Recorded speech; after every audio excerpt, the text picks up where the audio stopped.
pernah sesayang itu pernah. Kamu sempat bilang. William kembali meminta kepastian kepada Salma tentang keinginannya untuk rujuk. Salma sendiri masih merasa trauma dengan rumah tangganya bersama dengan William. Dia belum siap membuka lembaran baru dengan William. Dia ingin hubungan mereka berdua tetap seperti ini saja. Mereka akan tetap menjadi orang tua Sally tanpa harus menikah lagi. Mereka akan sama-sama membesarkan Sally walaupun dalam keadaan terpisah. Sementara itu, akhirnya Jerry menyampaikan sebuah rahasia besar kepada Dinda tentang Lucy.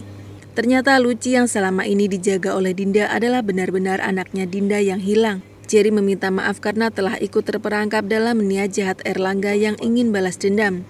Jerry sadar dia telah berbuat jahat kepada Dinda.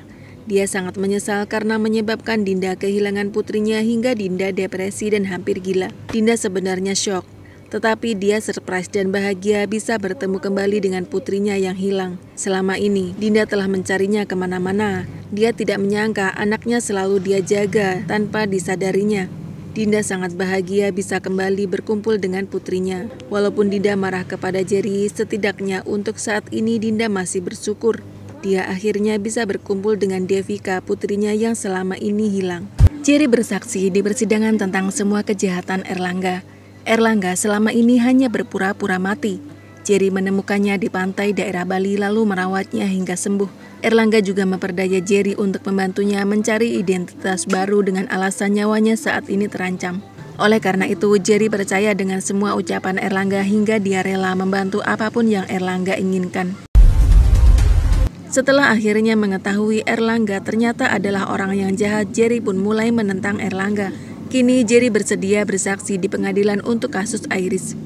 Iris pun terbebas dari tuduhan percobaan pembunuhan terhadap Erlangga 9 tahun yang lalu. Kini Iris dan Kelvin bahagia. Kelvin melamar Iris di taman. Iris menerima lamaran Kelvin dengan penuh kebahagiaan. Rupanya Roy mengikuti mereka. Dia tidak akan pernah merelakan Iris hidup bahagia bersama dengan Kelvin. Roy pun mencoba untuk mencelakai Iris karena dia tidak akan membiarkan Iris dan Kelvin hidup dengan tenang. Dan akhirnya Pak Ridwan dijebloskan ke dalam penjara atas semua kejahatan yang telah dilakukannya. Dia berusaha melakukan kekerasan terhadap Bu Wita yang telah menikah dengan Pak Guntur. Kali ini dia tidak bisa dimaafkan lagi. Dia pun dilaporkan ke kantor polisi. Dia harus tetap patuh terhadap hukum. Pak Ridwan telah menuai semua hasil kejahatannya selama ini. Dia sangat menyesal tetapi semuanya telah terlambat. Kejahatannya sudah tidak bisa ditolerir lagi. Salma kembali menjenguk Argo yang sudah tersadar dari pingsannya. Salma bahagia karena Argo tidak kenapa-napa. Ketika Salma datang, Argo tampak tertidur pulas.